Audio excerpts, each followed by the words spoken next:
여러분 미칠 것 같은 고민 다들 있으시죠? 혼자 고민하지 마세요. 그 고민 우리 모두의 것이니까요. 청춘 실현 극복 방송 나를 미치게 하는 것들 종영 특별 방송을 시작하도록 하겠습니다. 종영이군요.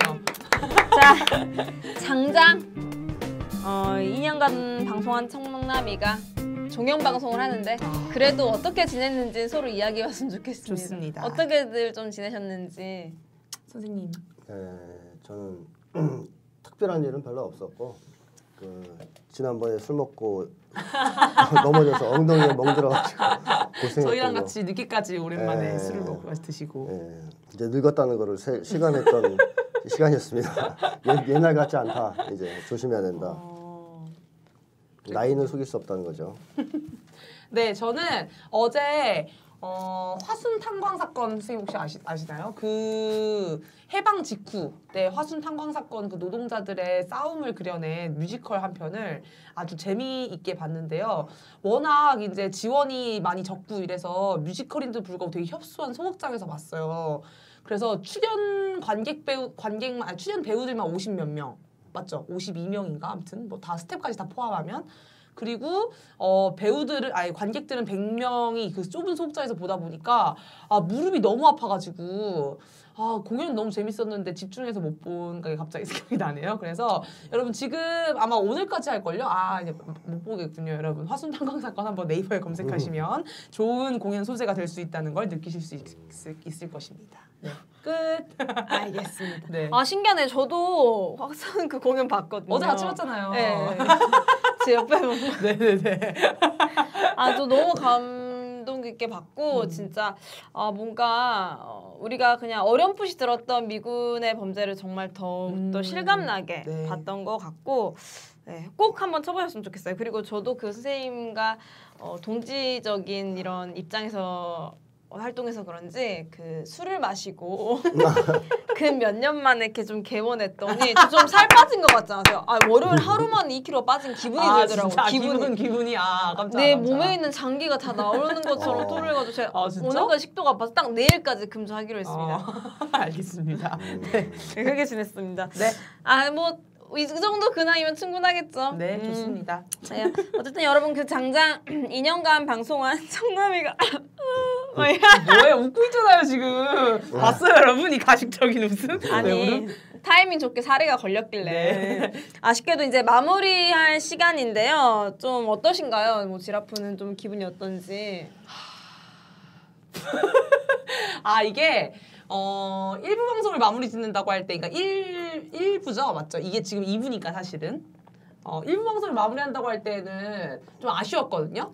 그래서 2부를 한다는 걸 알아서 그런 기분이 드는지 모르겠는데 1부랑 지금 또 2부작을 마무리 짓는다는 건 좀 다른 느낌인 것 같은데 지금은 솔직히 말하면 좀 후련합니다. 그래서 여러분들의 고민 한 켠을 어떻게 보면 조금 이제 도와드린 것도 있고 덜어드린 것도 있는 것 같아서 지금 마음속으로는 좀 후련한 게 있는 것 같고요.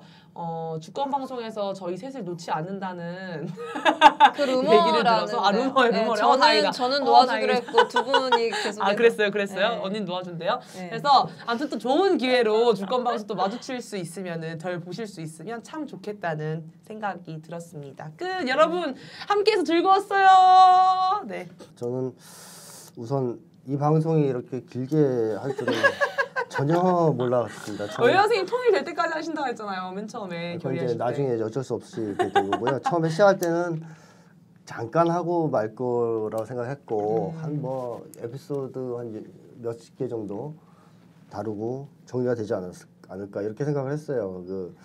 처음에 어차피 제안을 받았을 때 이 짧은 시간 안에 사연을 아주 깊게 분석할 수도 없고 또 치료를 할 수 있는 것도 아니고 하기 때문에 그냥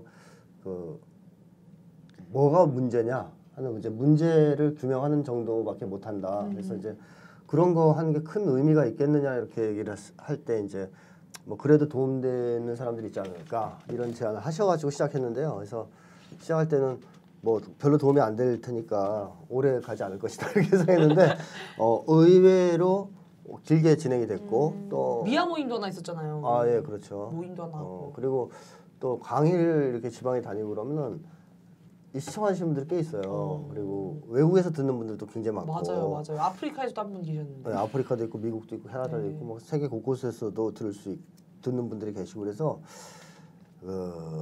사람들한테 도움이 되니까 어쩔 수 없이 이제 2년을 한 거 아닙니까? 그래서 나름 어떤 보람이 있었던 것 같고요. 네. 사람들한테 도움이 됐으니까. 그리고 또 현재 한국의 청년들의 문제, 그 다음에 또 나아가서는 한국인들의 문제를 좀 그래도 다 여러 방송들 중에서는 좀 깊이 있게 다룬 방송이지 않을까 하는 생각이 들어요. 그래서 앞으로도 이 자료가 유용하게 사람들한테 쓰일 수 있을 것 같고 또 소기의 사명은 이제 다 한 것 같아서 정리하는 건 맞는 것 같습니다. 좋습니다. 뭐 저는 뭐 시즌 2부터 합류하긴 했는데 사실 제가 여기에 가장 처음 사연을 보내야 되는 사람이었는데 첫 함께 3년이면 풍어를 읊는다고 두께 선생님이 다른 분들의 사연을 좀 분석해주는 모습을 보면서 저도 좀 저랑 비슷한 거는 좀 대입해가지고 스스로 좀 치유도 많이 됐던 것 같아가지고 너무너무 좋았습니다. 그래서 이렇게 종영한다는 게 되게 아쉽기도 하지만 그만큼 왜 이렇게 웃어요? 들으셨던 분은 많은 도움을 얻어서 스스로 분석할 수 있는 정도의 단계가 되었다는 게 정말 선생님은 정말 뿌듯하시겠구나. 저도 이런 마음인데 라는 좀 생각이 듭니다. 네, 수고하셨습니다 모두. 그래 한 박수 한번 칠까요? 그래서 선생님께서도 아까 이 방송이 이렇게 오래 갈지 몰랐다. 몇십 개 정도 하고 끝날 줄 알았다라고 하셨는데 정확하게 총 저희가 83개 에피소드 다른 사연이 70여 분. 와우. 평균 월별 청취자 8천여 명. 8천여 명이요? 유튜브 동영상 시청 평균 150회. 라는 빛나는 기록을 아니, 동영상을 보시긴 보나 봐요, 다들. 그러게. 이제 한 명이 한 10번씩 보는 것 같아요. 15명 정도 고정 시청자가 웃겨. 것 같은데 이뿐만이 아닙니다. 시즌 1에는 에피소드별 평균 다운로드 몇 회요? 900기요? 네, 900회. 또 시즌 2는 몇 회요? 1,500회요? 그래서 1000이 넘었습니다. 다운로드를 1000분 시즌 2가 더 많네요, 희한하게. 그러니까요. 시즌 2가 청취자가 더 많아졌는데 사연은 더 줄었는데 왜 이렇게 더 많아졌는지 모르겠다고 하십니다. 아무래도 이게 원에서 듣던 분들은 이미 해소가 됐으니까 뭘 하지는 않고 들으시면서 또 추가 분석을 하신 게 아닌가?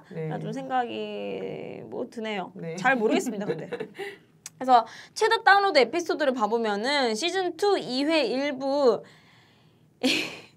AIIB 가입 사드 배치를 통해 본 미국 광신도들이 3,200회로 가장 많았고 이때가 그거죠. 마크 리퍼트 대사 한창 그거 이거 불었을 때 그때죠. 그리고 시즌 1 방송 중에서는 막방 3부 꿈 하고 싶은 걸 어떻게 찾죠? 둘이 있을 때를 견딜 수가 없어요가 가장 많았다고 합니다. 그 솔직히 시즌 2 에피소드가 1000이 넘어서 저는 저 때문인가 봐요 라는 드립을 치려 했는데 사드 배치 때 제가 출연을 안 했더라고요.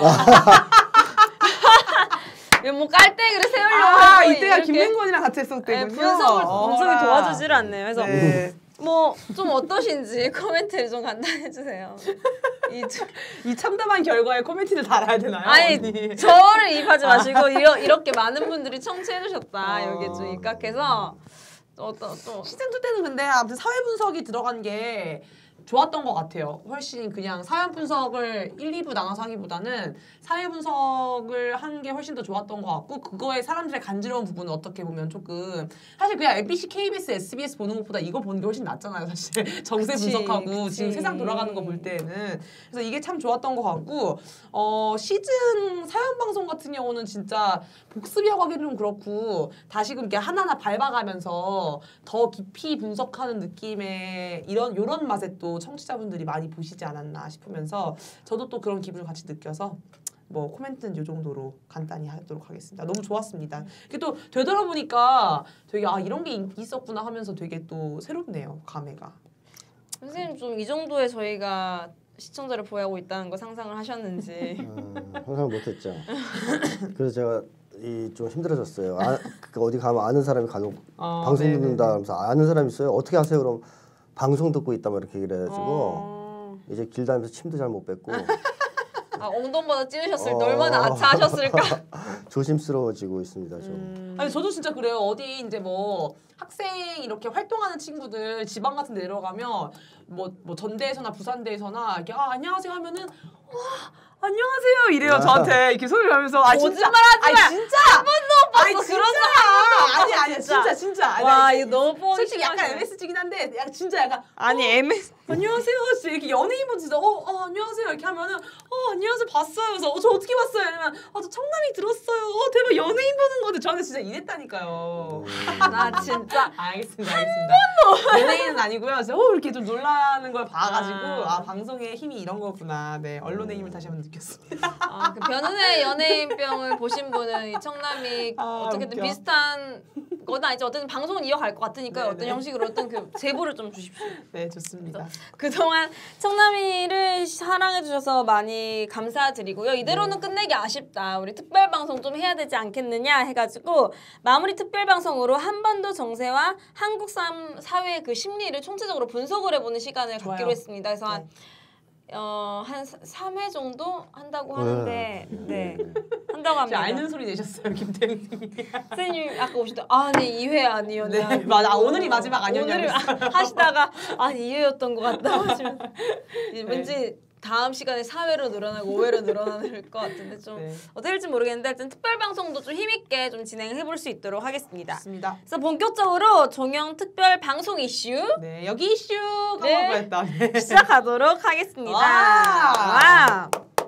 네, 첫 번째 시간은 한국 사회 총체적 분석을 해보려고 하는데요. 요새 인터넷을 뜨겁게 달구는 두 개의 단어가 있다고 하네요. 어떤 거죠? 헬조선 네. 그리고 흑수저라는 말입니다. 네. 이거 무슨 뜻인지 좀 대충 감은 오시는 것 같아요. 해븐조선은 아니잖아요, 저희가. 네. 네. 저는 헬조선이란 말을 얼마 전에 처음 들었어요. 사실은 솔직히 말하면. 전이 방송하면서 처음 저는 그 뉴스에서 좀 봤습니다. 그러니까 얼마 전에 공연 거리극 이제 저희가 동아리 하다 보니까 그 극단 동아리 하다 보니까 공연 앞으로 소재 거리극 할 건데 뭘로 할까 얘기하다가 인터넷 용어 얘기하면서 요즘 막 십치남 아세요 혹시? 김치녀. 김치남 들어갔어요. 십치남은 십치남은 이제 그 여자들이 남자 비하할 때 하는 소리인데요. 그러니까 욕이죠. 이게 뭐 이런 여기인데 십치남 그리고 십선비. 그러니까 설명충 뒤에 충 붙이는 게 되게 유행해요. 맘충 엄마들 막 극성스러운 엄마들 맘충 일배충 설명충 이런 것처럼 이게 약간 그런 용어들 하다가 요즘 헬조선이란 말도 유행이다 이렇게 얘기하는 거여서 헬조선이 뭐야 한주 오빠 얘기했어요. 헬조선이 뭐야 이렇게 얘기했는데 헬조선이 뭐냐고 했더니 그 조선 우리나 그 조선 한반도를 되게 이제 지옥 같은 걸 얘기하면서 헬조선이라고 얘기하더라고요. 그래서 이런 게 있구나 하는데 그때 마침 JTBC에서 딱 이걸 특별 방송을 하더라고요. 헬조선에 관련돼서.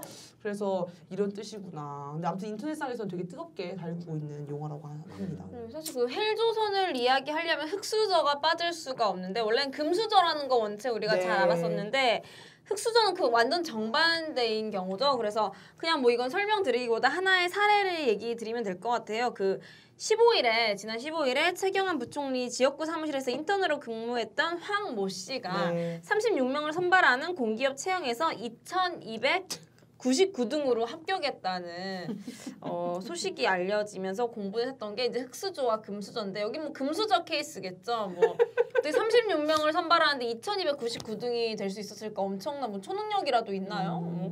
하여튼 좀 그래서 이제 나왔던 게 비교해서 나온 게 이제 흑수저로 새롭게 이제 뜨겁게 달고 있는 것 같은데 뭐 흑수저인지 아닌지 뭐 판단해보는 빙고 게임 이런 것도 있더라고요. 막 혹시 좀 해보셨나요 빙고 게임? 안 해봤는데요. 전 그렇게 빙고가 될까봐 못했습니다. 5개가 될까봐. 혹시 어떤 숫자라고 생각하시는지?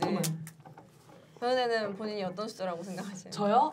저는 흑수저죠. 대한민국의 서민은 다 흑수저가 아니겠습니까? 금수저는 대한민국 상위 1%만 금수저 아니에요? 그렇죠. 슬프다. 네. 은수저, 동수저, 구리수저 많이 있잖아요. 저 그럼 동수저로 하겠습니다. 저는 싫어요. 알겠습니다. 선생님은 뭐 어떻게? 선생님 그래도 아버님이 교수셨잖아요. 금수저 아닙니까 교수면? 아닌데요. 아니에요. 비리 교수가 아니었기 때문에. 은수저?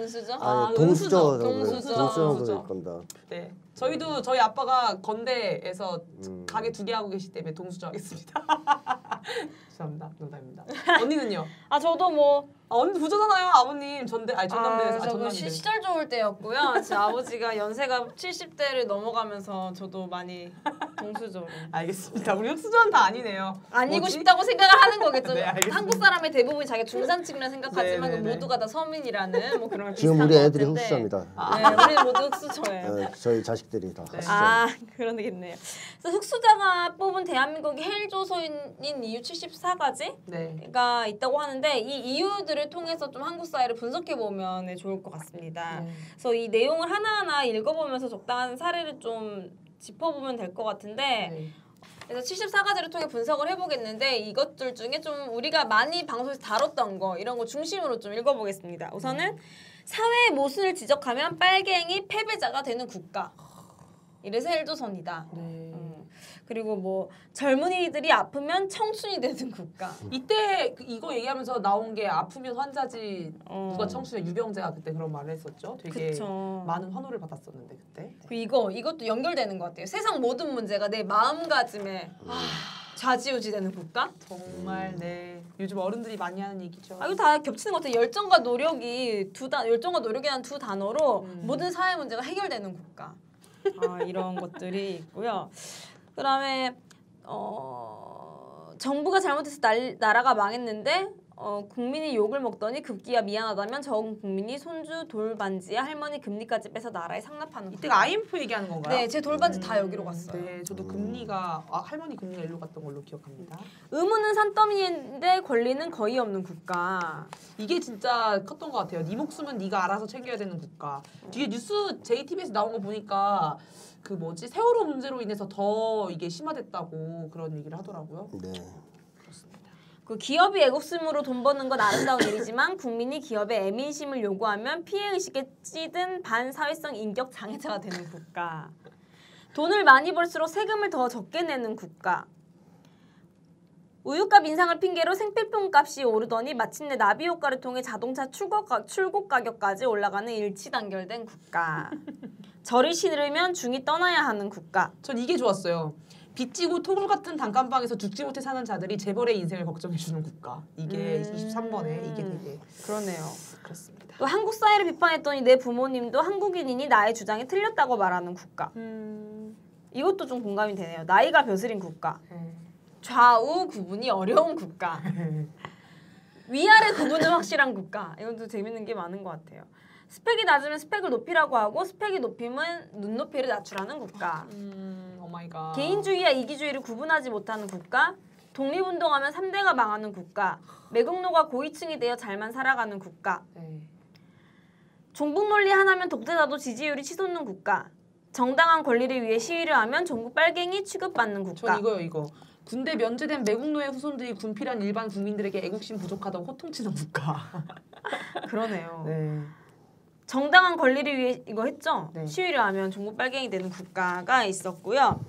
또 이것도 있었는데요. 일반 국민에겐 기본 인권도 없으나 살인마, 사기꾼, 외국인, 범죄자에게는 정당한 권익이 보장되는 국가. 살고 보니 치킨집 사장이다 이거 진짜. 이것도 맞아요. 피해자가 피해를 호소하면 너도 잘못했잖아 라며 가해자와 동일시하는 국가. 그리고 이거 마지막으로는 좀 요걸 해보고 싶은데요. 전화기를 하나 사는데 누구는 비싸게 사고 누구는 싸게 산다면 모두 다 공평하게 비싸게 사게 만드는 나라. 제가 전화기를 이때 샀거든요. 화가 나네요. 하여튼 이런 것들이 있습니다. 그 제가 뭐 말한 내용이나 말하지 않는 내용 중에 좀 가장 공감됐던 부분이 하나씩 있으시다면 어떤 건지. 참고로 저는 의견이 다르면 정부 빨갱이로 매도하는 국가라든지. 공감이 안 되는 게 없네요. 이것도 성수저절 이론이 완벽하게 성립됨을 입증한 표본 국가. 전 이것도 참 그 태어날 때부터 금수저, 태어날 때부터 흑수저 이게 완벽히 죽을 때까지 끝까지 이렇게 이어가는 걸 요즘 뉴스에서도 많이 보잖아요. 사실 아직까지 저는 겪어보지는 못했지만 지금도 겪고 있는지 제가 잘 모르는 걸 수도 있는데 참 이런 게 공감이 많이 됐습니다. 선생님은 좀 어떤 부분이 공감이 많이 되셨나요? 읽어보니까 한국 사회를 이제 지옥으로 네. 이제 사람들이 생각하는 그 이유 중에 핵심이 좀 등장하고 있는 것 같아요. 그래서 읽어주셨지만 그 사회 모순 지적하면 빨갱이 패배자가 되는 국가. 네. 그러니까 이런 쉽게 하면 제가 색깔 공포증이라고 하는 그런 한국 사회 문제점. 네. 그러니까 문제 해결해 달라 그러면 체제를 위협하는 빨갱이 선동자가 되는 국가 이런 게 많이 나오거든요. 네. 그 종북 논리 하나면 독재자도 지지율이 치솟는 국가. 네. 정당한 권리를 위해 시위를 하면 종북 빨갱이 취급받는 국가. 네. 그러니까 이게 사실 한국 사회가 헬조선이 된 근본적인 이유를 보여주는 내용들이라고 생각을 하거든요. 제가 책에서도 그런 점을 강조했지만 한국 사회가 시간이 갈수록 좋은 쪽을 변화하지 않고 계속 오히려 퇴보하는 듯한 이런 모습을 보이는 가장 근본적인 이유는 저는 이 색깔론에 있다고 봅니다. 그러니까 사회적으로 좀 좋은 변화를 일으키려고 노력하거나 싸우거나 하면 그것이 외국 같은 경우에는 그런 노력이 세상을 바꾸잖아요. 조금씩 네. 바꿔서 세상이 조금씩 좋아지잖아요. 네, 네. 근데 한국은 그게 안 돼요. 그런 노력을 할 때마다 빨갱이로 몰리거나 종북으로 몰려서 꺾이기 때문에 이제 한국 사회는 발전을 못하는 거죠. 그래서 한국 사회에서 이 색깔론이라든가 종북 몰이 같은 게 통하는 한, 남아 있는 한, 또 한국 사람들이 그것을 무서워하는 한 한국 사회 발전은 영원하다. 그러니까 맨날 이 모양 이 꼴일 것이다. 이렇게 저는 생각을 하고요. 그래서 저도 분단 트라우마라는 이제 제가 쓴 책에서도 강조했던 것이 결국 이 문제를 극복해야 우리한테 미래가 있다. 그러니까 국민들이 일단 극복을 해야 되겠죠. 뭐 어려운 일이지만 국민들이 그 색깔론으로 공격하는 그러니까 극우 보수 세력들이 색깔론으로 국민들을 공격하는 또 탄압하는 이런 거를 더 이상 두려워하지 말고 공포증에서 벗어나서 색깔 공포증에서 벗어나서 용감하게 맞서 싸울 때 색깔론이 이제 안 통하면 이제 세상이 바뀌는 거죠. 네. 이제 막 국민들이 저항하고 싸울 때 궁지에 몰리면 꼭 그걸 쓰잖아요. 색깔론이. 네. 근데 색깔론이 통하니까 그때마다 꺾이잖아요. 이 네네. 싸움이 이제 수포로 돌아가고. 근데 그때 색깔론을 써도 아무 소용이 없게 되는 사회가 되면 우리 사회는 비로소 발전할 수 있다. 그리고 사실 이것은 무슨 얘기냐 하면 지난 시간에도 얘기했듯이 한국 사회가 이제 제대로 된 자유민주주의 체제가 되는 문제죠. 네, 네.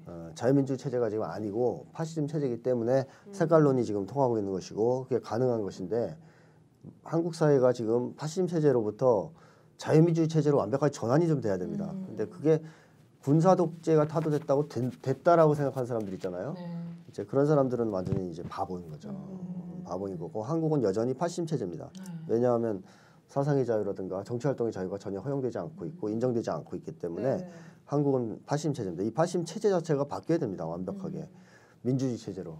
그래서 우리나라에도 미국의 샌더스 같은 사람이 나와야 되고 나왔을 때 빨갱이라는 소리 미국에서도 공격을 받지만 위력적이지는 않잖아요. 그러니까 빨갱이라고 그래도 미국에서는 사람들이 빨갱이도 있을 수 있지.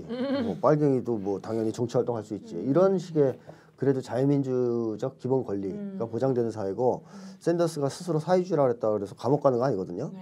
영국도 이번에 노동당에서 코비인가요? 가장 급진적인 뭐 사실 원칙적인 사람이죠. 이제 자기들이 볼 때 급진적인 거고 그런 사람이 이번에 노동당 당수가 됐단 말이죠. 그리스도 시리자 같은 이제 진보 정권이 등장했고 외국 온 게 가능해요. 이런 변화가 그러니까 사람들이 한계에 부딪히면 정치적으로 변화를 꾀할 수 있다는 얘기입니다. 왜냐하면 색깔론 공격 같은 게 없기 때문에 또 있다 하더라도 통하지 않기 때문에. 네, 네. 근데 한국에서는 그게 색깔론 공격이 여전히 강력하고 그게 통하기 때문에 한국 사회가 발전을 못하고 있다. 그래서 헬조선이 된 가장 큰 이유는 저는 여기에 있다라고 생각합니다. 저도 상당히 공감이 되는데요. 우리나라 사람들 또 쿨한 거 좋아하잖아요. 근데 왜 사상의 자유에만 그렇게 쿨하지 못한지 모르겠어요. 쿨하지 못해요. 정말 너무 쿨하지 못하고 획일화. 그렇게 북한이 획일화된 거라고 싫어하면서 우리나라는 완전히 조금만 다른 거 얘기도 빨갱이라고 네. 획일화시켜서 욕하고 이런 게 좀 이해가 되지 않더라고요. 전 그런 것도 생각해봤어요. 그 좋은 훌륭한 성공 사례를 못 봤다. 그러니까 제가 단어 표현이 적절한 건지 모르겠는데 어쨌든간 여기도 보면은 독립운동가는 3대가 망하고 친일파 매국노들은 3대가 흥하잖아요. 그러니까 친일청산이라든지 잘못된 사례들이 지금 다 성공했잖아요. 전두환, 박정희 잘못되게 과정을 접근했는데도 다 성공한 사례. 그래서 편법을 쓰고 악행을 저질러도 어쨌든 성공만 하면 된다라는 뭔가 이런 풍조가 또 풍조도 다 선생님이 얘기하는 거에서 나오는 건지 이런 그거 연관이 있죠. 그 사람들이 성공할 수 있었던 이유는 색깔론 없어서 성공 못합니다. 이승만이 그 사실 독립운동가 아니란 말이죠. 그쵸, 네. 진짜 독립운동가들은 훨씬 더 훌륭한 독립운동가들 많았고 이승만은 매국노죠. 근데 이 이승만이 대통령이 될 수 있었던 이유는 뭐냐? 색깔론, 보수 반공, 네. 빨갱이 사냥을 하면서 이제 그 덕으로 정적들을 다 독립운동가들을 다 몰아내고 죽이고 암살하고 이러면서 대통령이 될 수 있었던 거죠. 네. 박정희도 마찬가지입니다. 전두환도 마찬가지고. 그러니까 한국 사회가 이 사실 친일파를 청산하지 못한 문제. 그래서 매국노가 오히려 부귀영화를 누리고 애국자들은 독립운동가들, 애국자들은 진짜 거지가 되는 이런 이제 불의가 판을 치게 된 결정적인 이유가 한국 사회를 지배해왔던 이 색깔론과 관련이 있고 그것을 뒷받침했던 미국과 관련이 있는 거죠. 그니까요. 이게 진짜 어제 뮤지컬을 봤던 화순이랑도 자꾸 겹치는 것 같은데 네. 독립이 되고 탄광은 우리 건데 갑자기 미국이 들어와서 뭐라 하고 여기에 대항하니까 너의 빨갱이 사주 받은 거다라고 하잖아요. 그래서 이제 우리 당시 국민들이 여기 좌익이 어디 있고 우익이 어디 있고 막 소리치면서 울었던 장면이 기억이 나는데 참 이게 진짜 아름다운 금수강산을 자기들 이익과 이권과 욕망 때문에 뒤집어 엎어서 지금 몇십 년이 흐른 지금까지도 이게 정말 많은 청춘들이 아직까지 병들고 있다는 게 좀 울분이 좀 터지는 것 같아요. 그래서 헬조선이 물론 그 뭐 종북 논리를 다 통한 나라 이런 것도 있겠지만 우리 청년들의 좀 힘든 사실도 반영하는 문구들도 많이 있었잖아요. 네, 뭐, 너무 힘듭니다. 네 목숨은 네가 알아서 챙겨야 된다. 뭐 의무는 산더미인데 권리는 없다. 막 이런 것들 있잖아요. 막 네. 그리고 위아래는 확실하지만 좌우는 없고 불확실하고 막 이런 것들 이런 것도 대변해 주는 것 같습니다. 그래서 이 헬조선에서 살아가는 게 참 퍽퍽할 것 같아요. 특히 우리 나이 또래 사람들은 더욱더. 네, 그래서 그렇습니다. 어떻게 살아가는 게 좀 올바른 방법일지에 대해서 본격적으로 이야기를 좀 해봤으면 좋겠는데요. 네. 그 한 대학생이 그 헬조선에서 살아남는 방법이라고 뭔가 글을 썼는데 혹시 그 읽어들 보셨나요? 저는 읽어보다가 종이를 던질 뻔했는데 혹시 그래도 그 시청자분들이 모르실 수 있으니까 변은혜가 좀 읽어주겠어요? 헬조선 니들이 지옥을 알아? 라는 제목입니다. 연애, 결혼, 출산, 내 집 마련, 대인관계, 포기 등 저성장 시대에 사는 암울한 2030 세대를 가리키는 말이다. 특히 요즘 대세인 헬조선 사이트는 자국 혐오를 이끌어내는 반국가적인 정서를 조장하고 있다. 좀 중요한 부분만 좀 읽을게요. 다 읽지 말고. 사회의 비운의 구름을 들이우는 요인은 바로 나쁜 언어, 헬조선을 얘기하는 것 같아요. 사이트 만들어 선동의 도구로 써먹는 일부 비도덕적인 언론이다. 옛말에 말이 시가 된다라는 구절이 있듯이 언어란 누가 어떻게 만들어내고 사용하는가에 따라서 의미가 달라진다. 그런 대한민국 헬조선에서 과연 너는 무엇을 했냐고 단지 이 땅에서 태어났다는 이유 하나만으로 이 땅을 욕할 수 있는 자격이 있는 것이 아니다. 적어도 저성장 시대의 청년 실업의 발목을 잡고 있는 요인이 무엇인지 고민해봤는가? 아니면 여기저기 국회를 찾아다니며 썩어빠진 국회의원들에게 청년들 일자리를 위해 강성 귀족 노조들과 싸워달라고 부탁해봤는가? 대학 1학년이면 누구나 말한다. 우리나라는 대기업 공무원이 문제라고. 하지만 4학년이 되면 누구나 대기업 공무원이 되려고 발버둥친다. 왜? 나 역시도 대출을 받아 월세방에서 사는 평범한 대학생이다. 하지만 나는 비관하지 않는다. 오늘 하루 교통비, 학비, 식비를 걱정하면서도 노력하면 살 수 있는 곳이 대한민국이기 때문이다. 따라서 나는 대한민국 국민이라는 것에 자부심을 느낀다. 요즘 이슈가 되고 있는 시리아 난민들을 보면서 당신은 무엇을 생각하는가? 바다에 떠내려온 3살짜리 어린아이의 죽음 앞에서 불쌍하다 생각하지 마라. 지옥이란 바로 그런 것이다. 진정한 자기 조국이 없어서 어떡하나 구차한 삶을 살아보겠다고 죽음을 무릅쓰고 난민이 되어 떠돌아다니는 사람들이 바로 지옥을 경험하는 것이다. 우리나라 반쪽 북한을 보라. 지옥은 바로 그런 것이다. 서푼도 안 되는 잠꼬대나 투정을 부리지 말아라. 지옥이라서 취업이 안 되는 것이 아니다. 시장에서 경쟁과 상, 벌 기능을 마비시키는 어리석은 생각과 일자리를 창출해내는 기업에 대한 반감, 부자는 무조건 사회에 환원하고 사고에 대한 책임은 정부의 돈을 뜯어내야 한다는 거지 근성이 바로 경제성장을 방해하는 일부 요인이다. 자국 혐오감을 갖고 있는 당신의 그 생각이 바로 취업의 장애물이라고 생각한다. 그런 인성을 갖고 다른 지옥을 찾아간다고 해도 우리가 설 자리는 없을 것이다. 라고 써두었습니다. 네. 그 이름은 얘기하지 않겠는데요. 얘기하면 저는 안 돼요? 궁금하네요. 까고 싶네. 저는 근데 딱 알겠습니다. 아까 헬조선을 이야기했을 때 떠오르는 문장 74가지 중에서 3가지가 떠오르네요. 그거 한번 읽어보고 싶은데 네. 젊은이들이 아프면 청춘이 되는 국가, 열정과 노력 두 단어로 모든 사회 문제가 해결되는 국가, 빚지고 토굴 같은 단칸방에서 죽지 못해 사는 자들이 재벌의 인생을 걱정해주는 국가라는 이 구절이 좀 떠오르는 것 같습니다. 제가 언니 하나 얘기해도 돼요? 네네. 제가 이걸 쓴 이 친구랑 똑같은 친구랑 같이 알바를 해요 지금. 네네. 그래서 얘가 뭐라고 얘기하냐면 막 알바 시급이 지금 5,580원이거든요. 그래서 내년에 아마 6,130원인가 그래요. 좀 올라가지고 얼마나 올랐는지 모르겠네. 근데 아무튼 계산이 안 된다. 그래서 더 올라야 되지 않냐. 야 우리 이렇게 일하는데 왜냐하면 그러니까 제가 5,580원을 받고 일을 하면은 빵을 기본 사람들이 이제 바쁠 때는 뭐 많이 사갈 때는 한 번에 15,000원씩 사가요. 저는 한 시간에 5,580원을 일하는데 그렇게 손님 한 60명을 받다 보면은 한 60 얼마를 한꺼번에 사장님은 한 시간에 버는 거잖아요. 그래서 우리 이렇게 일한 만큼 돈 더 받아야 되지 않냐. 7,000원 이렇게 받아야 되는 거 아니야? 얘기하니까 그 애가 남자애가 뭐라고 했냐면 아니 왜? 사회에서 너가 7,000원어치의 가치가 있는 사람이야? 이렇게 일하는 거야 나한테. 7,000원을 받고 싶으면 너가 7,000원어치의 가치에 있는 일을 해야 하는 거예요. 그래서 우리가 지금 하고 있는 게 7,000원어치도 안 내 얘기했더니 아니 사회에서 5,580원이라고 하는데 나라에서 이렇게 해야지. 그렇게 하면 네가 더 열심히 노력해서 7,000원어치를 받든가 이렇게 나한테 오히려 얘기를 하는 거예요.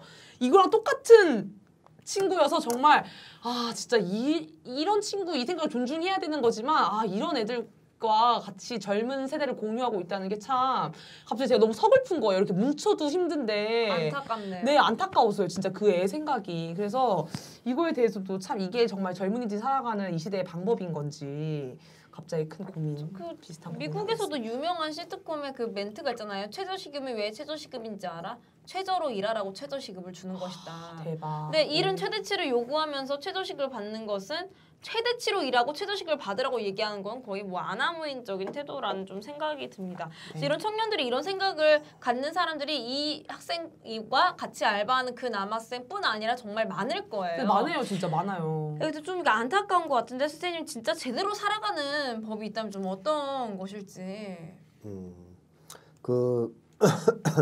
이 글을 쓴 친구가 노력하면 살 수 있다, 잘 살 수 있다 이렇게 생각하잖아요. 네. 그런 얘기에 이제 깔려 있는 이 사람의 삶에 대한 시각, 관점 이게 일단 좀 잘못됐다고 생각해요.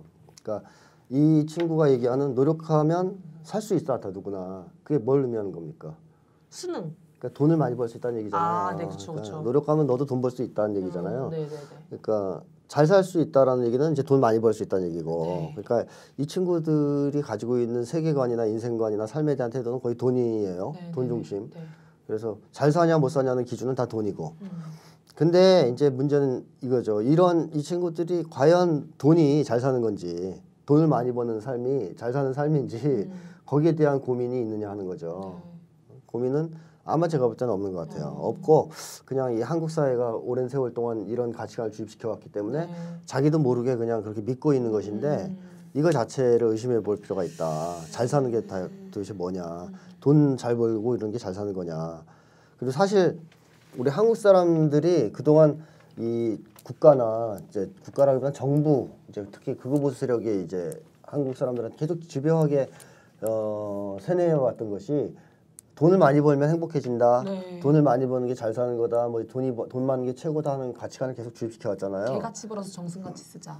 그렇죠. 근데 개같이 벌어서 개같이 쓰는 사회가 됐지만 어쨌든 그런 걸 계속 주입시켜 왔는데 거기에 대한 의심을 해보지 않는다는 거죠. 한국 사람들이 너무 오랫동안 그것들이 주입되고 한국 사회 자체가 또 너무 그렇게 돌아가다 보니까 그게 과연 제대로 된 것이냐 하는 의심을 거의 해보지 않는다는 얘기인데 지금 여러 가지 연구 결과에 의하면 돈이 많은 것이 행복과는 관련이 없다는 연구 결과가 계속 나오고 있어요. 그리고 뭐 심리학 쪽에서 이미 나왔고 또 한국 사회만 하더라도 지금 자살자가 급증하고 있는 때는 제가 지난 시간에도 얘기했던 것 같은데 돈이 많은 쪽이에요. 그러니까 돈 없는 쪽 사람들보다 오히려 더 돈 많은 쪽 사람들이 자살률이 더 급증하고 있고 정신건강이 더 나빠요. 그러니까 이게 의미하는 것은 돈을 많이 번다 그래서 해결될 수 있는 문제는 아무것도 없다는 거죠. 근데 지금 이 사람들이 논조는 다 깔려있는 논조가 뭐냐면 돈이에요, 돈. 이제 잘 사는 삶은 돈을 많이 버는 삶이라는 게 논조에 깔려 있어요. 그래서 그거가 해결되면 될 것 같고 그것을 해결하는 것이 이제 한편에서는 노력해도 안 된다고 하니까 노력하면 된다 하는 얘기인데 저희가 하고 싶은 얘기는 노력하면 되냐 안 되냐 문제가 아니고 노력을 하든 말든 인생의 목적이 돈이 되면 그 인생은 행복할 수도 없고 의미가 있을 수도 없다. 그리고 전혀 이것은 이론적으로나 실천적으로 검증된 주장이 아니다. 돈이 잘 사는 거라는 거는. 근데 이제 문제는 이 친구들이 그런 걸 굳게 믿고 있다는 거고 자기는 노력해서 돈 많이 벌 거라고 생각하는 건데요. 뭐 돈을 못 벌어도 문제죠. 그렇게 실패했으니까 그것도 괴롭겠고 많이 벌었을 때도 막상 그게 어떤 의미도 없으니까 돈을 많이 버는 게 그때도 인생 자체가 의미가 없어져요. 그래서 결국 지금 우리한테 중요한 문제는 우리가 이제 어떻게 하면 우리의 삶이 좀 더 질이 높아지고 행복해지고 또 의미 있는 삶을 살 수 있을까 하는 건데 여태까지 한국 사람들은 거의 그렇게 살아왔잖아요. 소박하게 그냥 한평생 일해서 집 한 채 마련하는 것이 내 집 마련. 내 집 마련 이제 내 인생의 모든 것이다. 그래서 평생 정말 열심히 일해서 집 마련했어요. 머리가 하얘지고 그랬더니 어때요? 행복해요? 자식들은 다 떠나 있어요. 행복하다면 지금 우리나라 노인들의 자살률이 세계 1위가 되겠습니까? 우리나라 노인들 자살률 세계 1위입니다. OECD 평균의 거의 10배 돼요. 그러니까 최악의 상황에 몰려 있어요. 한국 노인들이. 우울증 앓는 노인 비율도 33.1%나 돼요. 그럼 뭐 거의 모든 노인이 지금 상태가 그래서 요즘 노인들이요 화가 많아요. 화 많죠. 우울증이 이제 일단 빵집에서 일하는 죄송합니다. 네, 말씀하세요. 이제. 빵집에서 일하다 보면은 노인들이 뭐 그러니까 뭐 빵 단팥빵을 막 2,000원을 사요. 이제 빵 2개 하나에 1,000원이니까. 근데 이제 뭐 봉지 드릴까요? 하면은 물어보는 건데 봉지 주지 그러면 막 이렇게 그러니까 자기 무시한다고 생각하나 봐요. 그러니까 일평생 다 바쳤는데 지금 특히 노인분들이 지금 그런 그 시대잖아요. 다 바쳤는데 자기는 돌아오는 게 아무것도 없다고 생각이 드는 건지 모르겠는데 기분 화가 진짜 많더라고요. 그런 것도 연관이 있는 당연하죠. 거죠. 우울증은 기본적으로 분노가 있는 거니까. 진짜 많아. 한국 노인들은 하여튼 세계에서 가장 우울한 노인들이고 가장 자살을 많이 하는 노인들인데 한마디로 최악의 노년기를 보내고 있어요. 근데 사람이 딴 거 몰라도 노년기 됐을 때는 그래도 삶에 의미가 있어야 됩니다. 그 이제 심리학적으로 보면 그래야 자기 통합이 된다 이렇게 이제 에릭슨 같은 심리학자 얘기하는 건데 말년에 자기 통합을 할 수 없어요. 이런 노인들은 아 내 인생은 어떤 거야 잘 살았나 집 샀어 정말 잘 살았네 이렇게 얘기 못하는 거죠. 그때는 이게 뭐지? 이 집 가지고 갈 거예요 집을 그 무덤에 아무 의미가 없잖아요. 그러니까 삶이라는 것은 저는 밥을 먹기 위한 삶이라는 것은 인간한테 의미를 줄 수 없다고 생각해요. 실제로 거기서 의미 찾는 사람은 없고 그래서 좀 진지하게 삶의 문제를 고민한다면 사람답게 사는 삶이 뭐냐 정말 행복하게 사는 삶이 뭐냐 이런 걸 고민한다면 이분들이 가지고 있는 이런 이제 기본적인 패러다임 자체가 좀 깨질 수 있지 않느냐. 왜냐하면 이 글을 쓴 친구도 기본적인 전제를 거기 깔고 있기 때문에 돈 많이 벌고 뭐 그런 행복해지고 그러니까 이상한 소리 하지 말고 열심히 일해서 돈이나 많이 벌어 이 얘기인데 본인이 설사 돈을 많이 벌더라도 행복한 인생, 성공한 인생은 절대로 될 수 없다는 점을 한번 생각해 볼 필요가 있을 것 같아요. 저는 그것도 생각했어요, 선생님. 뭔가 뭐지? 노력해서 사실 노력하면 열심히 돼 이 말이 사실 나쁜 말은 아니잖아요, 사실은. 근데 뭐지?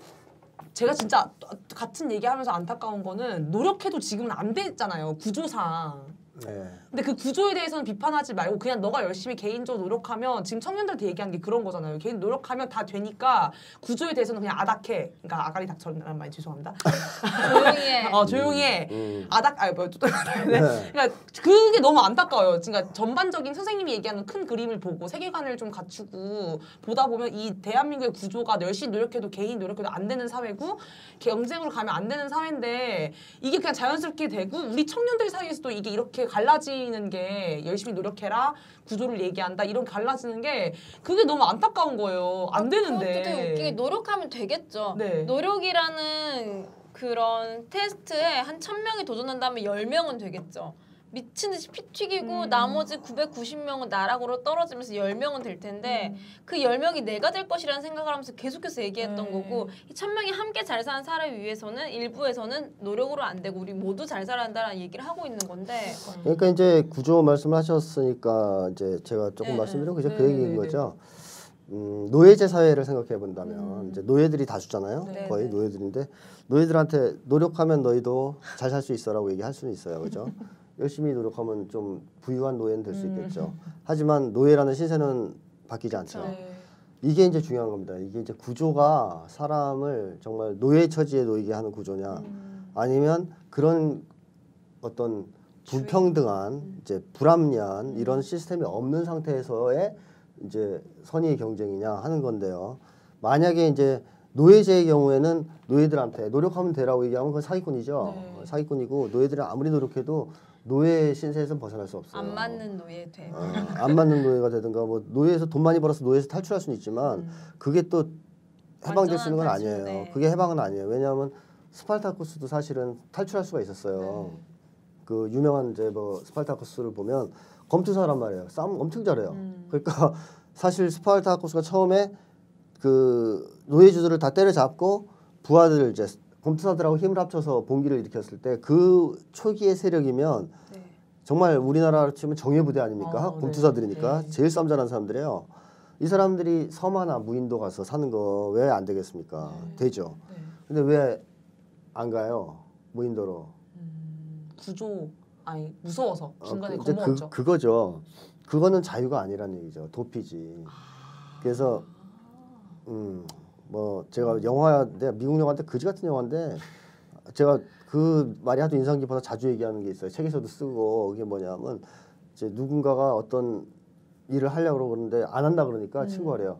친구 도망은 자유가 아니야 이렇게 얘기를 해요. 그러니까 이제 이게 의미하는 바는 노예제가 그대로 있는 상태에서 그게 이제 싫어서 도피하는 거잖아요. 그게 자유냐 이거예요. 이 사람은 그럼 자유인이에요? 아니죠. 도망자예요. 도망자. 영원히 노예예요. 자기는. 네. 다시 그 노예제 사회로 돌아갈까봐 거기 끌려갈까봐 노심초사하면서 살아야 되는. 그리고 자기만 그렇게 살았던 죄책감을 떠안고 살아야 되는. 그래서 스파르타쿠스는 그 길을 선택하지 않고 혼자 섬에 가서 무릉도원을 만드는 홍길동이가 된 게 아니고 그래서 홍길동은 문제가 있는 거죠. 자기들이 율동 혼자 만들었잖아요. 세상을 안 바꾸고 한 개인데 자 스파르타쿠스는 그래서 반란을 일으키죠. 저 민중들을 이렇게 쭉 모아가지고 로마 제도를 치기 위해서 싸우잖아요. 그 결과 뭐 이제 실패했지만 그 로마 제국이 붕괴하는데 큰 역할을 했습니다. 즉 노예제가 붕괴하는데 아주 큰 역할을 했어요. 그래서 노예제가 이제 붕괴되고 나서부터는 또 이제 사람들의 처지가 달라지는 건데 이렇게 사회적인 모순이 있는 상황에서는 노력에는 한계가 있어요. 이제 그거가 이제 바로 구조적인 인식의 문제고 만약에 사회가 그런 게 전혀 없다면 이제 평등하고 기회가 평등하고 그러면 진짜 노력해서 되죠. 노력하면 되는 그때는 사회죠. 노력해야 되는 거고 그 다음에 생각해야 될 게 뭘 위해서 노력할 거냐는 거죠. 가치 삶의 가치. 노력의 목적이 뭐냐는 거죠. 근데 이 친구한테 제가 아까부터 얘기했던 것은 돈을 위해서 노력한다는 얘기인데 그게 지금은 의미가 없다는 걸 알아야 된다는 거죠. 사람은 밥을 먹기 위해 살면 안 돼요. 그러니까 돈을 위해 살면 안 된다는 얘기예요. 이게. 살기 위해서 밥이나 돈을 써야 돼요. 필요로 해서 그걸 써야 돼요. 그런 삶을 선택할 때만 사람이 의미가 있는 건데 지금 우리의 삶은 밥그릇을 위해서 사는 삶을 강요받고 있거든요. 한마디로 인간다운 삶을 이제 보장받지 못하고 있는 거예요. 이런 것부터 일단 극복해야 되거든요. 그래서 노력을 하더라도 뭘 위해서 노력할 것이냐 하는 것부터가 이제 전제가 돼야 되고 그 다음에 설사 돈을 목적으로 노력한다 하더라도 혹은 뭐 신분 상승을 목적으로 노력한다 하더라도 한국 사회가 과연 구조적 모순이 있는 사회냐 없는 사회냐 하는 데 대한 인식이 있어야 되는 거죠. 있다면 그것부터 바꿔야죠. 스파르타쿠스처럼. 스파르타쿠스는 힘이 없어서 노력을 안 한 건 아니란 말이죠. 노력을 어디다 해야 되는지를 알았던 사람인 거죠. 노력을 어디다 해야 되는지 네. 멋있습니다. 그것도 얘기하고 싶어요, 선생님. 제가 오는 길에 동아리 세미나 책으로 트라우마 한국 사회가 있어가지고 보면서 왔거든요, 선생님 책. 어쨌든 지금 이 친구도 저랑 똑같은 대학생인데 선생님이 표현하신 걸로는 공포세대는 거잖아요. 그렇죠. 그래서 구조에 대해서 사실 구조를 알고 있음에도 저는 그렇게 생각해요. 개인적인 노력도 어디에 있는지 알고 구조를 바꿔야 되는 것도 알지만 세상에 대한 공포가 있어서 순응하는 자세를 기본 배웠고 그렇게 하는 것보다 순응하는 게 더 빠르고 쉬운 길일 거라고 생각해서 묻고 가는 건가 혹시 지금 청년들의 심리 상태가 그게 굉장히 많다고 봐야 됩니다. 네네네. 일단 그 청년들의 공포 세대라고 제가 규정했었는데요. 이 공포 세대가 어디에 대한 공포가 있느냐? 세상에 대한 공포가 있고 그렇죠, 그중에서 특히 권위, 힘에 대한 공포가 굉장히 막대하거든요. 그러니까 이제 나라, 권위, 힘 이런 이제 이미지에 무지하게 취약해요. 그래서 굴종적이죠. 그런 거에 대해서는. 그러니까 절대 저항하지 못하고 무조건 듣는. 그러니까 사람이 이데올로기를 흡수하는 것이 제가 누차에 걸쳐서 얘기하지만 이성적으로 판단해서 옳으면 무조건 흡수하는 게 아니에요. 그러니까 공포가 있으면 흡수하게 돼 있어요. 무서워서. 그래서 프로이트도 이미 그 얘기를 한 거예요. 사실은 이제 네네. 뭐랄까 아주 옳은 맥락에 산 건 아니지만 오이디푸스 컴플렉스도 핵심적으로는 오이디푸스 컴플렉스는 틀렸지만 그 말은 맞단 말이죠. 아이가 결국 아버지의 가치관을 받아들인다 그랬어요. 네. 프로이트는. 네. 근데 그게 왜 그러냐면 무서워서 거세 공포 때문에 받아들인다 그랬거든요. 네. 근데 이제 거세 공포는 아니겠지만 공포예요.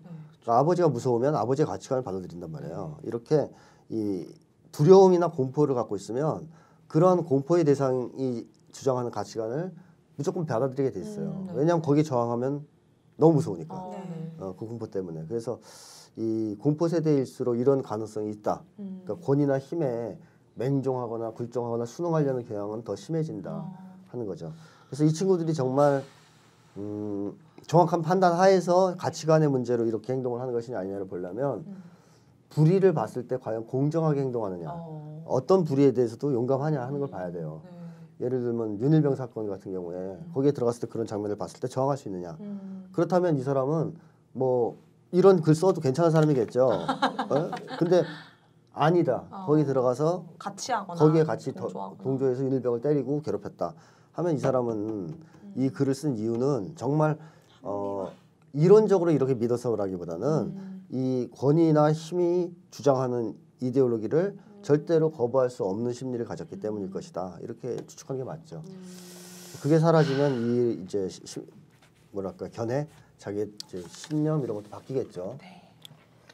참 이런 구조적인 모순이 있는 사회에서 제대로 살아가기가 정말 힘들 것 같은데 그렇다 해서 제대로 살아가지 않는다면 우리 후세대들도 이런 거가 계속 반복이 되겠죠. 그렇죠. 지금 현재 문제점은 그 90년대만 해도 정부에서 막 그 이제 뭐랄까요 사람들한테 기회, 경쟁 이런 걸 막 이제 될 것 같이 얘기했어요. IT 뭐 이러면서 막 이제 바람 불어넣으니까 사람들이 그때는 막 웰빙을 외치면서 막 한때 이제 주제넘게 웰빙을 외치면서 주제넘게 뭐 그 서로 노력만 하면 다 될 거라고 생각했어요. 정말 스펙도 쌓고 뭐 하면 다 될 거라고 생각해서 눈높이가 높았다고 봐야 돼요. 나도 그냥 도전하면 큰일 할 수 있을 거야. 다들 이렇게 믿었던 시절이 있었어요. 그러니까 그게 한때 청년을 길을 이렇게 풍미했던 세대가 있었거든요. 개천에서 용난다 뭐 이런 느낌. 그걸 믿었던 세대. 그러니까 그게 언제까지 가능했냐면 90년대까지는 그래도 가능했어요. 그런 분위기가 있었어요. 젊은 세대들이 막 에너지가 있어가지고 노력하면 뭐든지 할 수 있지. 뭐 이런 이제 분위기가 있었던 때. 근데 지금은 해보니까 안 되더라는 거죠. 그 세대가 이제 어떻게 됐냐면 하우스포 세대가 됐어요. 그 세대가 그렇게 꿈에 부풀어서 웰빙을 꿈꾸면서 노력하면 뭐든지 될 거라고 기대했는데 막상 사회에 나와서는 이제 하우스포 세대가 된 거예요. 그러니까 이제 이 사람들이 이거 안 되는구나 이제 이렇게 느끼고 그 다음 세대가 그 모습을 봤잖아요. 그러니까 그 다음 세대는 눈높이가 낮아져요 좀. 낮아져서 이 세대는 어떤 세대가 되냐면 공무원 세대가 되고 있어요. 그러니까 이제 그렇게 높은 안정이 건, 최고. 그렇게 높은 건 꿈꾸지 않아요. 그러니까 큰 목표나 이런 건 없어요. 한번 나도 멋지게 한번 해서 올라가 볼게 이런 거 없어요. 세계화 시대가 아니군요. 그런 시대가 이제 끝났고 지금은 하향 평준화의 시대에 돌입했어요. 그래가지고선 지금도 초등학생들 가서 물어보면 커서 뭐 될래면 거의 다 공무원 되겠다 그래요. 선생님, 공무원 이거 그다음에 연예인 정도. 맞아요. 세 가지밖에 없어요, 애들이. 그러니까 하향 평준화된 시대에 살고 있어요. 그러니까 그거죠. 야, 그거 쉽게 되는 거 아니야. 이제 이미 경험을 통해서 알았어요. 쉽게 안 돼. 그러니까 안전하게 매달 그 꼬박꼬박 월급이라도 나오고 나중에 연금이라도 나오는 직업을 선택하는 맞아. 게 그 얘기 진짜 많이 들었어. 최고야. 쉬면서. 맞아요. 라고 하는 세대가 된 거예요. 그래서 이제 이게 공무원 세대거든요. 어떻게 보면 하향 평준화 세대. 이 세대가 지금 이제 어떻게 보면 한국 사회에서 주류인데 이 세대가 그다음에 어떻게 될 것이냐는 거죠. 공무원은 되기 쉽냐는 거예요. 왜냐하면 민영화가 자꾸 되니까 공무원 수도 줄죠. 그렇죠? 그다음에 또 그 반면에 공무원 다 지망하잖아요. 지금은 모조리 다. 공무원 경쟁률이 어마어마해요. 그리고 교사는 뭐 많아져요. 인구가 주는데 교사 수도 점점 줄고 교사 되기도 어려워져요. 그러니까 이제 일본이 이걸 거치면서 일본 애들이 공무원도 안 되는구나. 알바만 하고. 공무원이나 교사도 되게 힘들구나. 그러면 뭘 하겠느냐? 그때 돼서 이제 아무것도 없는 거죠. 그래서 일본이 이제 뭐가 나왔냐면 사토리 세대가 나온 거예요. 달관 세대라는데 달관이 아니고 우리식으로 하면 M4 세대예요. 모조리 다 포기하는. 지금 5포까지 왔다던데. 지금 M4까지 간다는데 일본이 이제 M4 세대인 거죠. 사토리 세대. 아무것도 의미가 없어요. 의욕이 없어요. 취직, 결혼, 뭐 꿈 이런 거 하나도 없고 그냥 하루하루 그냥 사는. 하루 그냥 알바해서 먹고 그냥 아무 데서 자고 또 하고 해서 자기 삶엔 아무 의미도 없다고 생각하는 사람들. 네. 그런 세대가 지금 일본의 젊은 세대가 돼가지고 일본이 지금 활력이 확 떨어졌잖아요. 나라가 네, 이제 네. 경제적으로. 우리나라도 저는 다음 세대는 아마도 M4 세대, 그러니까 사토리 세대가 될 것이다. 왜냐하면 공무원도 되게 힘들다는 것을 이제 알게 될 테니 그 다음엔 포기하는 게 점점 늘어나겠죠. 그러다 보면 이게 이제 문제는 국가적 문제가 될 수 있어요. 네, 그쵸. 국가가 당연히 되겠죠. 붕괴되고 망할 수가 있어요. 왜냐하면 젊은 세대가 점점 용감하고 에너지가 넘치고 도전적이어야 되는데 네. 지금 젊은 세대는 도전적이지가 않거든요. 네, 네, 그래서 맞아요. 광고도 막 그런 게 나오더라고 공익 광고에 어린이 여러분 과학자를 꿈꿔주세요 이런 광고가 나오는데 왜냐하면 꿈꿔주세요? 어, 꿈꾸는 사회를 만들어줘. 근데 왜냐하면 과학자를 꿈꾸는 아이들이 없어요. 아 그쵸. 지금 왜냐면 그거 이제 나 커서 과학자 될래 그러면 친구들이 당장 그러네 선생님이랑 굶어 죽기 딱 좋아하네. 신기해 정말. 근데 저는 그 회사에서 들은 말로는 저희 세대, 그러니까 변은혜랑 제 세대가 부모보다 더 못 사는 최초의 세대라는 이야기를 하더라고. 예전에 기초에서 용도 났고 우리 아버지도 할아버지도 훨씬 잘 살았거든요. 난 아빠보다 잘 살 자신이 없는데 그런 말 하는 거 보면은 이제 정점을 찍고 선생님 말대로 진짜 점점 내려가는 기준인 것 같은데 우리가 이 첫 세대니까 우리의 가치관이나 삶의 방향이 정말 중요할 것 같다는 생각이 좀 들더라고요. 여기서 다 우리도 포기해버리면은 정말 미래 뭐 아직 뭐 기미도 없지만 자식을 볼 물론 낯이 없을 것 같다라는 좀 생각이 드는 것 같아요. 그래서 어떻게 하면 가장 잘 사는 것일까? 우리가 이거를 좀 한 가지씩 지금 나온 얘기 중에 좀 뽑아봤으면 좋겠는데 우선 뭐 변은혜부터 지금 나온 이야기들 중에 이렇게 사는 것이 잘 사는 것이다라고 좀 생각이 드는 게 있으면 사실 오면서 선생님 책 이렇게 읽으면서 지금 살고 있는 세대가 다 공포 세대인데 이 공포를 뚫지 않으면 무서워하지 않는 방법이 뭐가 있을까? 어떻게 뚫을 수 있을까? 이런 생각을 해봤는데 사실 저도 뭐 이런 활동을 하고 있으면서 사람들과 함께 이 공포를 뚫고 있다고 하지만 가끔씩 이 공포가 찾아와요. 같이 활동하는 사람이 아니라 이제 다른 이제 같이 일하는 알바애들이 너 커서 뭐 먹고 살 거야? 너 이거 알바 계속 할 거야? 뭐 먹고 살 거야? 할 때마다 갑자기 저도 모르게 숨이 탁 막혀요. 뭐 먹고 살지 진짜? 뭐 먹고 살아야 되지?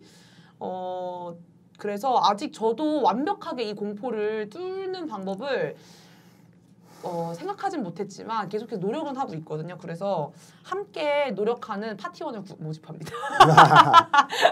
함께 우리 나누지 말고 함께 노력하는 이 공포를 뚫어서 기성세대들에게 보여줄 수 있는 생각을 해봤습니다. 그래서 갑자기 아까 그 과학자 한다고 했을 때 밥 굶어 먹기 딱 좋아 얘기할 때 요즘 문송하다란 말 아세요?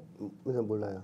문과라서 죄송합니다를 문송합니다라고 한대요. 네. 저도 문과였다가 아빠가 직장 잘 구한다고 해서 이과인 간호사로 갔잖아요. 네. 그래서 이런 문송합니다라는 말 요즘 진짜 신조어들이 진짜 많아요. 청년들의 이런 세태를 반영하는. 그래서 함께 이 말을 없애는 우리가 함께 공포를 뚫어나가는 파티원 모집할 테니 같이 함께 해봅시다 여러분. 사회 구조를 바꾸는 삶이 네. 같이 있다라는 거죠? 그렇습니다. 네. 언니요? 저도 뭐 비슷한 것 같아요. 저는 좀 사회 구조를 바꾸는 것도 중요하다 했으니까 저는 그럼 개인에 집중한다면 내 삶이 어디에 가치가 있는가에 조금 더 그냥 겉핥기라던가 사회가 이야기하는 거 말고 내 가슴속을 들여다봤으면 보면 좋을 것 같아요. 저도 어느 순간부터가 돈에 너무 많은 가치가 청년들이 휩쓸린 것 같고 저도 한때 거기에 잠깐 빠져 들어가 있었었고 하는데 생각해보면 진짜 마지막에 돈을 갖고 들어가는 것이 아니더라고요. 진짜 우리 행복이 어디서 오는 것일까? 돈도 솔직히 사람들 만나서 같이 밥 먹을 때 쓸 때 필요해서 그래서 행복한 거지 그냥 돈 세종대왕님 그려져 있는 그 종이를 본다고 행복해지는 건 아니잖아요. 아직 행복해요. 아 그런가요? 아직은 근데 솔직히 그것도 쓸 때 행복합니다. 행복하고 이런 거지. 네 그렇죠. 그런가요? 농담입니다. 그래요. 저랑 많이 다른 사람이에요. 나 막 이래. 농담이에요. 아니 농담이고 하여튼 그래서 내가 내 삶의 행복이 어디 있는가에 대해서 생각하는 게 요새는 사치라고는 하지만 좀 그런 거에 사치를 부렸으면 좋겠어요. 맞아 요즘 맞아 그런 것도 생각과 그래. 자신의 내면에 집중하는 사치를 좀 우리가 부려봤으면 좋겠다. 좋습니다. 그게 좀 제대로 살아가는데 시작점이 되지 않을까라는 생각이 듭니다. 네. 선생님. 네. 이제 사실 이제 아까 하는 얘기 있잖아요. 과학자 된다라니까 굶어 죽기 딱 좋아하는 얘기를 하는 건데 그게 사람들이 참 잘못 알고 있는 게 안 굶어 죽어요. 한국 사회에서는. 그러니까 우리가 많이 발전했잖아요 경제적으로. 네. 그래서 죽지 않아요 절대. 네. 그러니까 나중에 굶어 죽을 가능성이 있어요? 없죠. 없죠. 네. 없어요. 외로워서 죽을 가능성이 있습니다. 그러니까 직업을 전혀 못 구하고 이제 취직이 안 돼서 죽을 것 같으면 구호 신청하면 돼요. 경찰서 가서. 그럼 밥은 나와요. 네. 그리고 거기서도 안 해주면 서울역 앞에 가면 무료 급식소도 좀 있어요. 그러니까 안 죽어요 사람은. 네, 그러니까 밥 굶어서 죽진 않는다는 않는 거죠. 그렇죠. 근데 뭘 무서워하는 거냐면 사람들이 돈 없으면 뭘 무서워하는 거냐면 무시당하는 거 무서워하잖아요. 그렇죠? 네. 그러니까 결국 이 무시당하는 것이 무섭기 때문에 그 끔찍한 공포 때문에 사람들이 돈에 집착하는 거란 말이죠. 네. 돈 없으면 큰일 난다고 생각하고. 그러면 해결 방법은 하나밖에 없어요. 돈 많이 번다고 무시당하는 공포가 없어집니까? 안 없어집니다 이게. 안 없어져요. 돈을 많이 벌어도 더 많이 버는 놈이 항상 있기 때문에 그쵸. 절대 안 없어져요 이거는. 그러니까 올라가서 상류층이 된다 해서 이게 없어지는 게 아니에요. 아까 그래서 상류층 자살률이 높은 거예요. 올라가도 이게 해결이 안 되거든요. 그러니까 결국 이거는 한 가지밖에 해결책이 없어요. 돈 갖고 사람을 무시하지 않는 사회가 돼야 돼요. 즉 직업 갖고 사람을 차별하고 무시하지 않는 사회가 되면 되는데 네. 이거는 굉장히 간단하거든요. 사실 그 직업에 따른 소득 격차를 확 줄여버리기만 해도 네. 확 해결됩니다 이게. 그래서 덴마크 같은 나라 이제 제가 예를 자주 들었지만 그런 나라는 직업에 따른 차별이 없어요 전혀. 또 소득에 따른 격차가 적기 때문에 그 예를 들면 택시 기사나 병원 의사나 별로 월급 차이가 없어요 별로. 네. 그러니까 사람들이 병원 의사 택시를 몬다 그래서 너 택시 뭐냐 하면서 무시하고 이런 게 없다는 얘기예요. 병원 의사 그러면 이런 것도 없어요. 그냥 어떤 직업이든 다 좋은 거고 사람이 자기 원하는 직업을 선택해서 한다고 믿는 사회가 됐단 말이죠. 근데 네. 흥미로운 것은 거기 나오는 이제 덴마크 사람들 인터뷰한 자료를 보니까 불과 한 세대 전만 해도 덴마크도 직업에 따른 차별이 있었다는 겁니다. 한 세대 전만 해도. 근데 지금 세대는 없다는 거예요 전혀. 거의 없다는 거예요. 네. 직업을 가지고 사람을 무시하고 차별하는 게. 그래서 사람들이 돈에 집착하는 게 사라졌대요. 돈에 대한 집착 정도가. 진짜. 그렇다면 우리도 한 세대 만에 할 수 있다는 얘기 아닙니까? 네. 그렇죠. 직업에 세대. 따른 소득 격차를 줄이면 돼요. 그렇죠? 그럼 한 세대만이 가능한데 문제는 지금 이제 청년들이 눈을 그쪽으로 못 돌리는 그러니까 무시당하는 공포가 너무 무섭고 그 돈을 통해서 막으려고 하는 이런 이제 노력을 하고 있는데 아까 얘기했지만 돈도 못 벌고 벌어도 해결이 안 된다는 네. 것을 빨리 깨닫고 방향을 좀 바꿔야 되지 않느냐. 네. 그래서 지금 저항하지 못하고 뭐 눈을 돌리지 못하는 이유 중에 하나는 마음이 너무 이제 많이 손상돼 있고 상해서 네. 아파서 그런 것도 있거든요.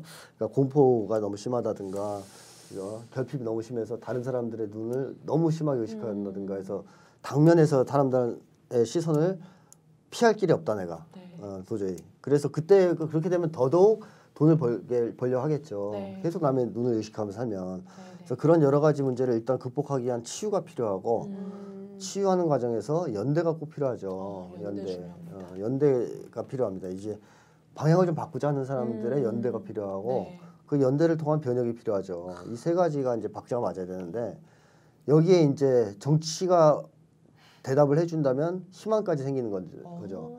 사실 한국의 청년들이 가장 절망하고 있는 건 정치더라고요. 그쵸. 통계 자료를 보니까 네. 제일 심한 게 정부 불신이고 네. 한국 사회가 싫은 이유도 정치 문제가 제일 커요. 설문조사를 보니까. 그러니까 젊은 층이 왜 정치에 이렇게 관심이 많으냐 지금. 그것은 희망 때문에 그래요. 사람이 아무리 현재의 상태가 나빠도 희망이 보이면 살맛이 나는 거거든요. 근데 현재가 아무리 좋더라도 미래가 희망적이지 않으면 그렇잖아요. 지금 천국 같은 삶을 살고 있고 뭐 벤츠를 500대를 갖고 있지만 내일 지구가 혜성하고 충돌하더라. 이러면 재밌어요 벤츠가 500대가 다 쓸모없죠. 네. 우주선이 한 대가 낫지. 근데 하여튼 그런 식으로 사람이 희망이냐 절망이냐에 따라서 굉장히 다른 거란 말이에요. 네. 현실이. 그런데 지금 한국 사회에서 희망이 있느냐 과연 네. 변화에 대한 희망이 있느냐. 근데 미국 사람들은 이제 오바마라도 이제 있었잖아요. 네. 근데 오바마가 이제 안 됐잖아요. 별로 도움이 안 됐잖아요. 네. 그러니까 이제 샌더스도 나오고 막 이러잖아요. 그다음에 이제 뭐 이제 샌더스 2 정도 나오겠죠. 이렇게 이제 조금씩 더 레디칼한 더 진보적인 사람이 나오고 뭐 이러는데 한국은 없어요. 저희는 이번에 허경영이 또 아주 진보적인 아주 진보적인. 정책을 가지고 아 그래요? 첫 번째 네, 공약이 인터넷에. 이명박 구속입니다. 네. 아 네. 네. 허경영이 뭐 이제 정상적인 사람이라면 뭐 네. 고려해볼 필요가 있는데. 네. 인터넷에서 네. 자 어쨌든 그런 희망이 있어야 되잖아요. 이제 그런 희망이 이제 정치인데 정치가 그 대답을 못 해주고 있는 게 문제다. 근데 이거를 정치가 언제까지 그 한국 사람들에게 희망을 주기를 기다릴 게 아니고 사실 청년들이 또 조금 이거를 만들어 나갈 필요도 있지 않느냐. 네. 왜냐하면 등불이었죠. 옛날의 경험을 보면 80년대에도 정치가 지금보단 낫어요. 왜냐하면 그 당시에 뭐 김대중 씨도 있었고 김대중 전 대통령도 이제 야당 쪽에서 싸웠고 노무현 전 대통령 같은 분도 있었고 그렇잖아요. 이제 제야 인사로 그런 식의 투사가 있었는데 그런 투사들도 있었고 나름 이제 강성이라고 해서 좀 표현되는 야당 인사들도 있었지만 그래도 학생들은 그 정치에 만족 못하고 독자적인 정치 운동을 했단 말이죠. 그래서 이제 학생 운동이 어떻게 보면 한국 정치를 이끄는 정도의 분위기가 있었어요. 80년대에는. 그러니까 대학생들이나 이런 사람들이 노력하면 안 되는 건 아닙니다. 남미의 어떤 나라인지 제가 지금 이름은 기억 안 나는데 그 나라도 대학생들이 몇 년 노력해서 대학을 무상교육 바꿨더라고요. 그러니까 그런 성공 사례도 있는데 대학생들이 이런 노력을 치열하게 해서 시스템 바꾸기 위한 노력을 계속 한다면 이 젊은 층이 그렇게 이제 의식이 바뀌어서 세상의 변화를 요구한다면 안 바꿀 수는 없어요. 네. 아무리 새누리당이 해도 새누리당 안 찍어주면 그만 아니에요? 그렇죠. 그리고 새누리당 찍는 사람들 점점 죽어가고 있단 말이죠. 네. 이게 노인 정당이잖아요, 거의. 네. 그래서 이제 젊은 세대에서는 별로 인기가 없는데 젊은 세대가 지금의 이제 어떻게 보면 그 일배화, 우경화 이런 것들을 좀 막아내고 이쪽 방향으로의 의식 전환만 되더라도 나이가 젊은 세대는 새누리당하고는 일단 코드가 안 맞아요. 워낙 이제 애들이 이상하잖아요. 네. 그러니까 그 세대 플러스 알파만 돼도 세상은 바뀔 수 있다. 그게 훨씬 더 가능성이 높다. 내가 개인적으로 노력해서 그쵸. 무시 안 당하는 것보다는 훨씬 가능성이 높다. 무시당하는 거는 돈 많이 벌어도 절대로 해결이 안 됩니다. 상당히 공감이 되는 것 같습니다. 저도 그 4월이라는 세월호 그 진상규명 될 때까지 활동하는 동아리를 하고 있는데 제가 대형 사고는 왜 반복되는가 이 세미나를 얼마 전에 했습니다.